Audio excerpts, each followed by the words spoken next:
Thank you, Ms. Simon, for the good presentation. Mine is an inquiry. I just want to get understand what is meant under indirect causes of corruption. You have D, which says the severity of the penalty system. How does it contribute to corruption? I don't get it.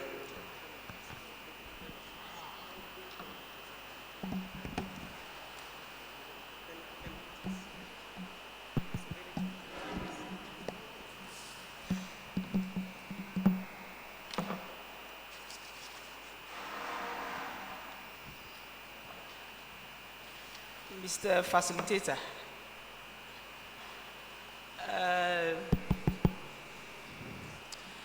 I can see that corruption is a very old profession, and because it has not been tackled well from the very onset, it has escalated.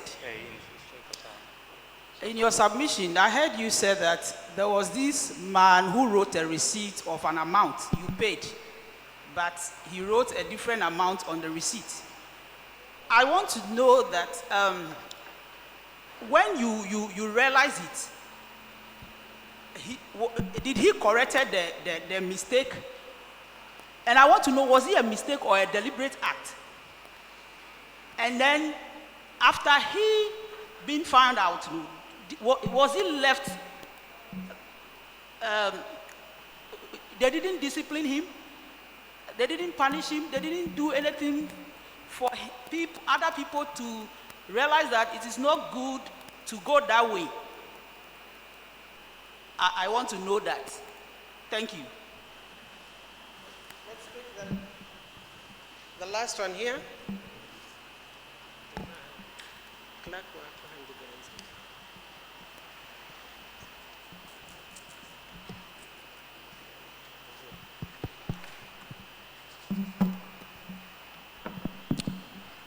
Thank you, Simon, for your wonderful presentation. You started with a very powerful introduction. That song was powerful, though it was in Kiswahili, but at least you interpreted for us. To me, I would think that this thing starts with the love for the country. And in Uganda, we call it patriotism.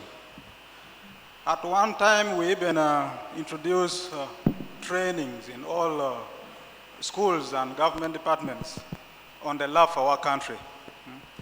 And for as long as we don't love our country, I believe all these things will always come up.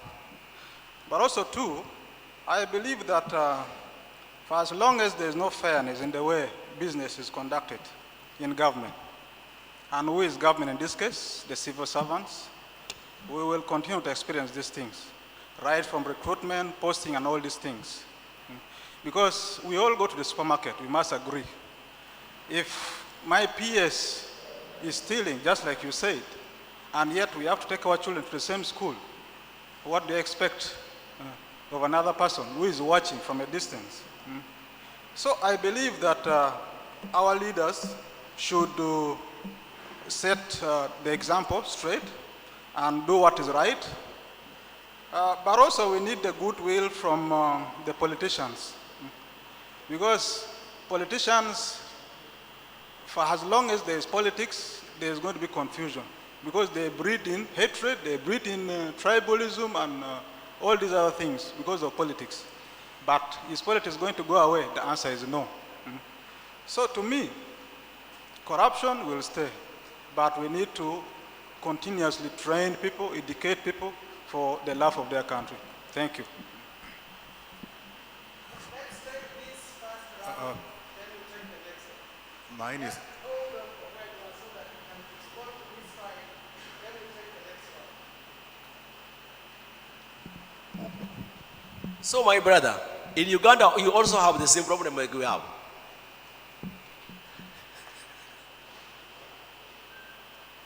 I want to just, because the questions don't require answers from me. The questions are a bit of the dilemma in which we find ourselves. My colleague from Uganda is talking about lack of patriotism. You remember yesterday I talked about the Africans who shared their platform, our liberation. And you would have Milton Apollo Obote, Milton Obote, the one who used to sing, "Hey Uganda, ha ha ha, UPC, Uganda, Congress of the People." He was a Nairobi boy. Where is that patriotism? Are we, we may talk about the mechanisms we have in place to combat corruption. But what are we doing about culture? You are concerned about culture, the culture of patriotism, and the idea that public service systems are not fair. If there has been unfairness, like I went to school when Tanzania had broken up from the East African Examination Council, but Kenya and Uganda remained. My O-level certificates are signed by the late Benedict Kiwanuka. So I have Kiwanuka's signature.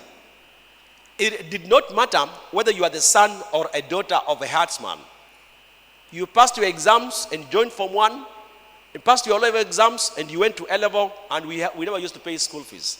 Systems were so fair that, like Nelson Mandela says, education became the equalizer. We equalized ourselves with very rich families because we had access to education. Find out the history of my grandfather. He was converted into Christianity by the year 1908. Took his first son to school in 1910. That first son of his became the first African operator of a telex machine, where Du Clark was born in Eldoret. Where are systems for fairness? That's the comment you made. And you're saying, for us then is a dilemma that we do not have systems that promote patriotism, systems to demonstrate fairness, and that's why people from disadvantaged groups think their only chance to be equal is to receive a bribe. Or they have to bribe to get opportunity. You are saying politicians don't seem to be subject to the regulations we have. For as long as they are allowed to do, like in Kenya, a politician can act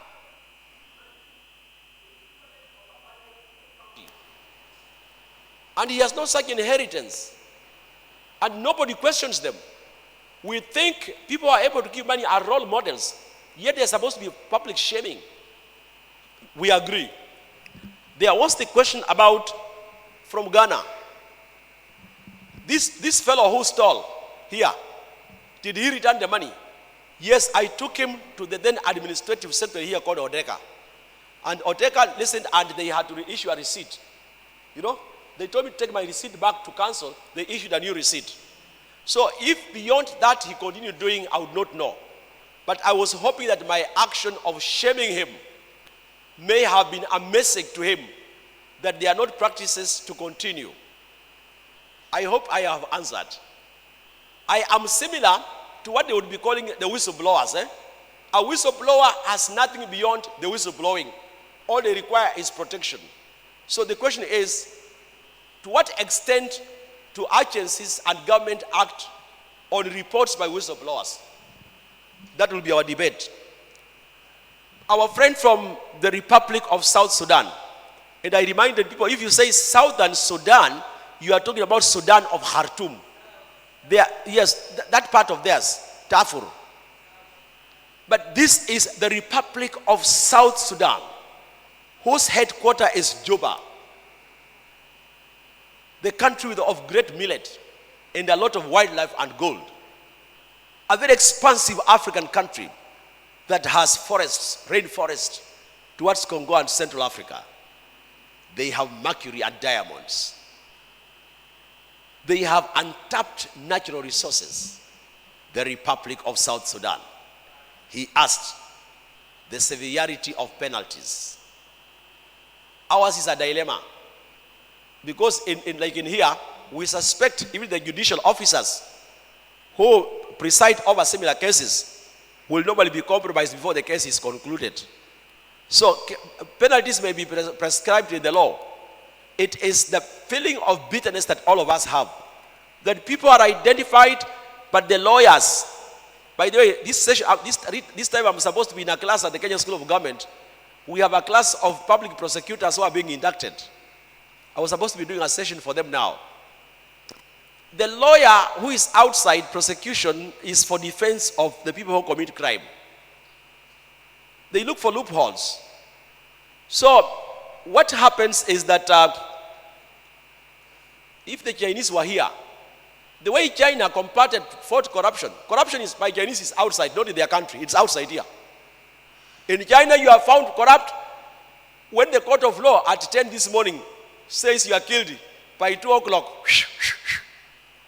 Appeals and greasing of people's hands does not happen. Very quickly, you saw their minister. You saw the minister. You saw last week the former French President Sarkozy arrested. Yes, third world countries, particularly in Africa, we don't have that courage. Even magistrates get compromised and they don't impose penalties that become a deterrent. In Kenya, the only case that was supposed to be a deterrent was Waluke. Oh, Wahungu, that Wahungu was being arrested was my principal here. She was the boss here. And she was a very polished manager. The ones who were supposed to pay $1 billion. We want to hear more of those.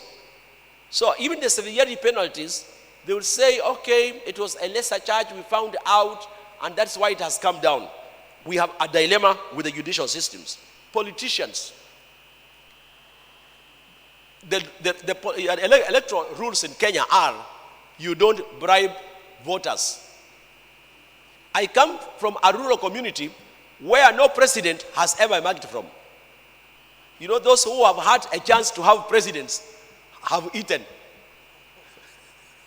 So for you, if Kaunda was not from your community, if Kiruba was not from your community, if Mwanawasa was not, if Banda was not, and the current Lungu, you have not eaten. If you came from your community and you even worked very hard to acquire what you have, people think you acquired because you belong. Politicians have become one of the biggest challenges in the fight against corruption because they flout anything that the Lord talks about. So I may not have an answer. Maybe us, we may want to make a proposal to be carried forward because APAM still is an organ of the African Union, and they can say out of their training programs, these are recommendations to the relevant organs of the African Union Commission. Yes, when you told me I did not talk about challenges of fighting corruption. Yes, appreciate the limited time you have, 1.5 hours. And you're also trying to save on a session because you lost in some session. Yes, it is the challenges of fighting corruption that are actually a challenge. Including the issue of, you go to a court of law. Are there any lawyers in the house? Lawyers! The only learned people. They will always look for a loophole. Is it wrong for them to look for a loophole? That is their business. So we need to relook at who do we have. Like Uhuru came making promises that he was going to deal with the corrupt. He even said he was going to get a new prosecutor. You even at the corruption court, a new CEO. You got a retired Anglican bishop to become the chairman of the Kenya Anti-Corruption Commission. He will be praying so that the people who are corrupt can change their ways. He has hit a rock. His term of office is coming to an end. And he cannot tell us how many mega corruption cases have been concluded because they also get frustrated. You think you have a full-tide case, but it goes before a court of law, the legal procedures are exploited. For us, we know those. So what our preaching is that we know that the law exists, but the law can be manipulated. Loopholes in the law can be exploited by lawyers.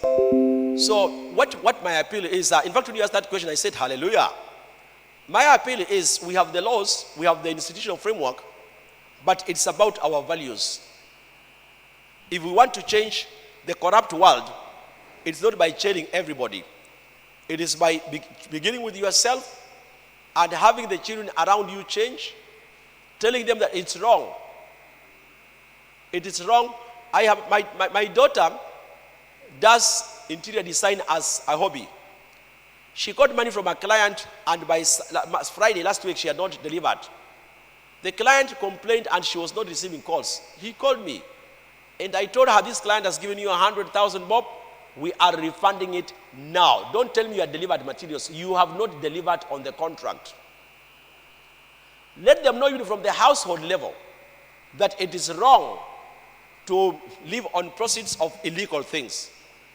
So, I may not have the mandate to change the laws. I may not have the mandate to tell lawyers how to handle it. But I can only appeal to us to uphold values and help to change those that we have influence over, that they may live upright lives. I think I have answered this question that I was given. Yes, the last two. Because it's like time. Go to the mic and then the lady. Thank you, Senior.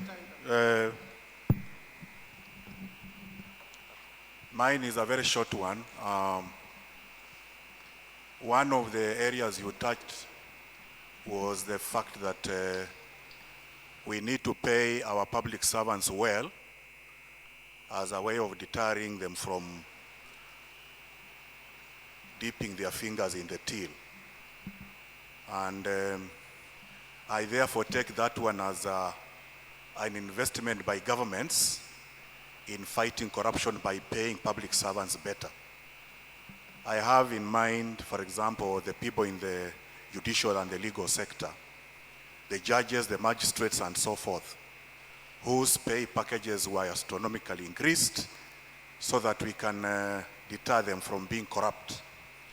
My very short inquiry is whether there is any empirical evidence that the increased perquisites and packages for paying judges and magistrates and the people in that sector has any tangible contribution to fighting corruption and the level at which it has lowered the levels of corruption. Okay, thank you very much. Thank you for that informative presentation. Mine is about opinion polls that are conducted once in a while about levels of corruption. And you notice that Kenya is always among the top corrupt countries, either in Africa or the world. So do we have standard parameters that you use to determine the level of corruption in any country? Thank you.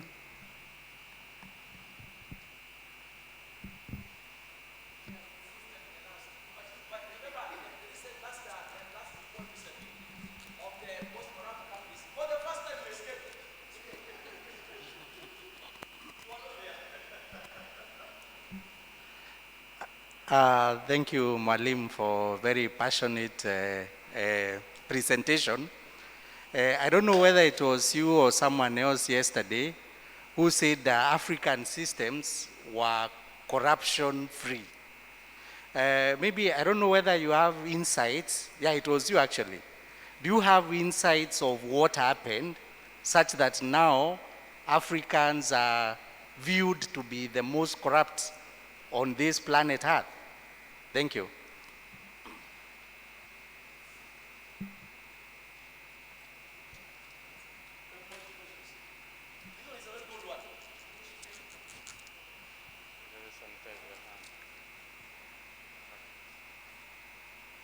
You are Kenyan? You know, if you read the history of Kenya, our history of resistance, when the white men came here and they started the construction of the railway from Mombasa to Kisumu, before that, the Arabs had come here. And they would give you gifts so that you could show them men and women who are taller than this. I was not material for a slave. I would not have been taken as a slave. They wanted people. What is this? What is Clifford? You know, like the guy taking the camera. That would be a very fast candidate for slave trade.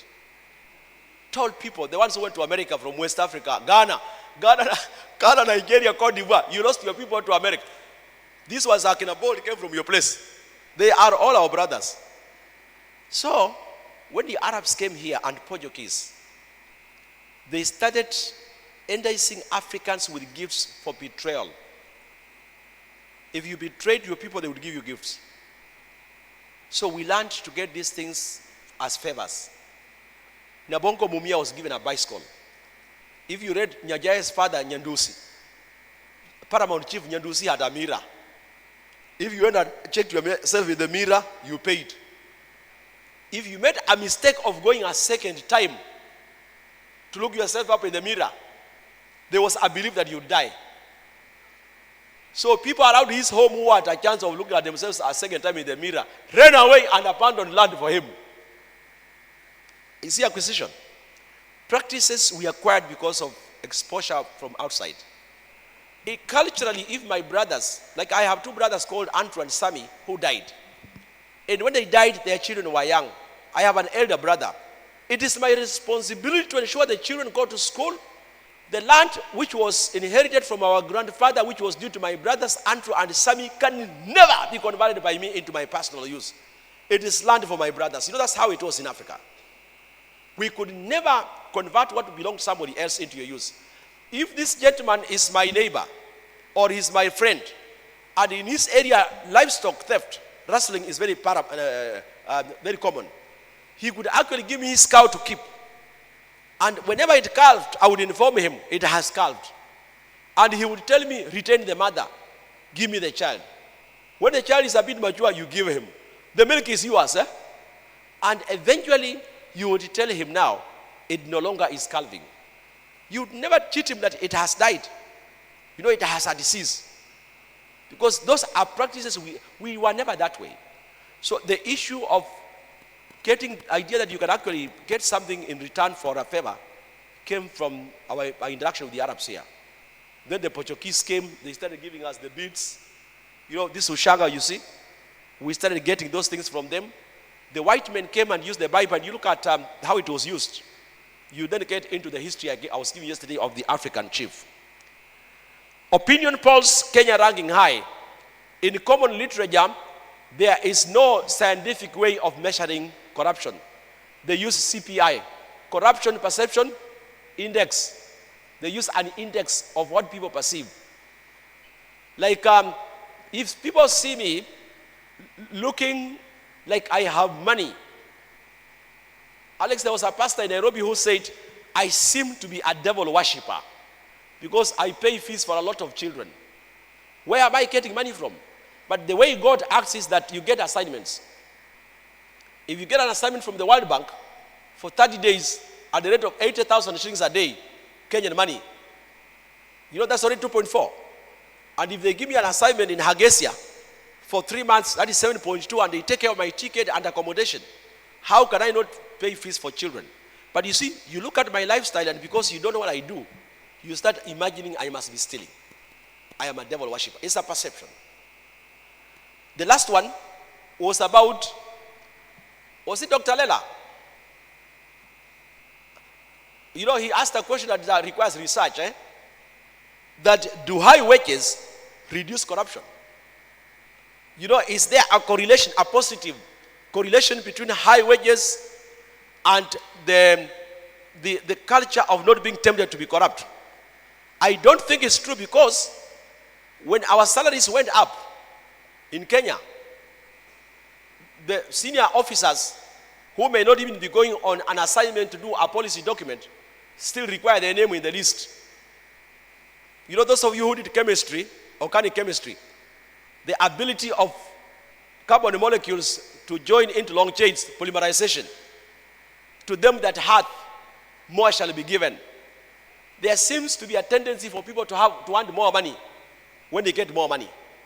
They want to get trips. Ministers in Kenya are paid very well, but today they are the people most of the times who are out of the office because of this per diem. Those field trips they make, they are making daily subsistence allowances. So if you look at the behavior of the experience we have had in Kenya, people tend to want to have more the higher they get their wages.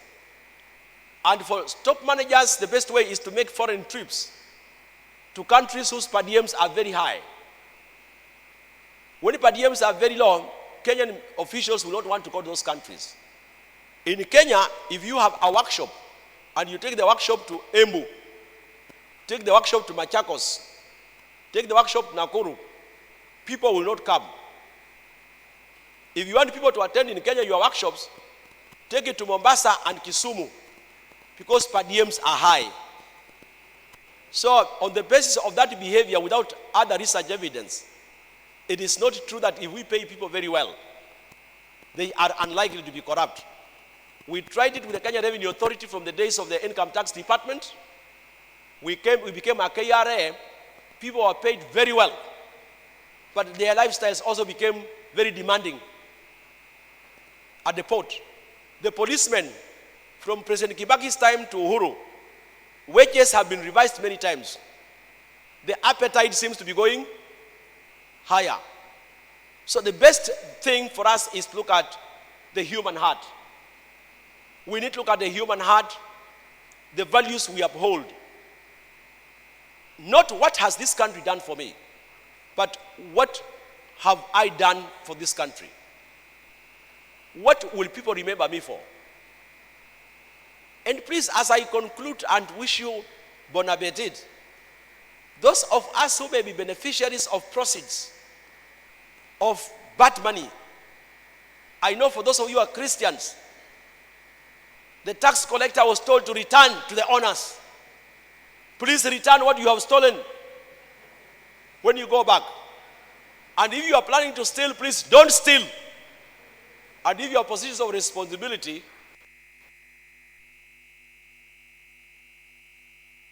gentlemen, to conclude, I want to say this. Our governments over the last 15 years in Africa have demonstrable measures put in place to prevent and combat corruption. Some countries like Botswana have succeeded. Ghana becomes a model that you may want to look at. You may have challenges. But from the time Jerry Rawlings came back a second time in Ghana, you may see a difference. Nigeria, in the African Union, there is the ministers responsible for public service forum. Nigeria is the champion for anti-corruption, and Kenya. And Nigeria can actually demonstrate to you how far they have gone in fighting corruption. How have countries like Botswana made it? When Mwai Kibaki took over in Kenya here, we were fighting corrupt people. What happened? Rwanda may have its own challenges, but the public servants in Rwanda are very careful. Tanzania was a model for us here when Nyerere was president, because Nyerere used to shame and name walanguzi na wahujumujumi, wananchi wenzangu wa Tanzania watukufu. Ikiwa wewe ni mwizi, wewe, you know, Nyerere used to embarrass people who are corrupt by his statements. That if you steal from public resources, you are like a rapist. You know, very bad words in Kiswahili. That's what Nyerere used to say. How have they done it? It is doable. It does not require us to transform the politicians. The first step to change is ourselves and those around us. Ladies and gentlemen, I want to conclude by saying corruption can be defeated. Alex had said we need change of heart. May I now hand it over to Alex to wrap it up, and I wish you bon appetit.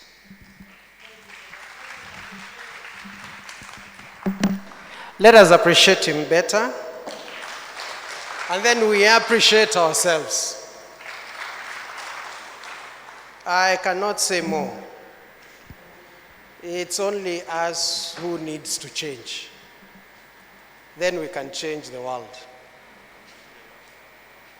If we cannot change, then nobody will come and change us.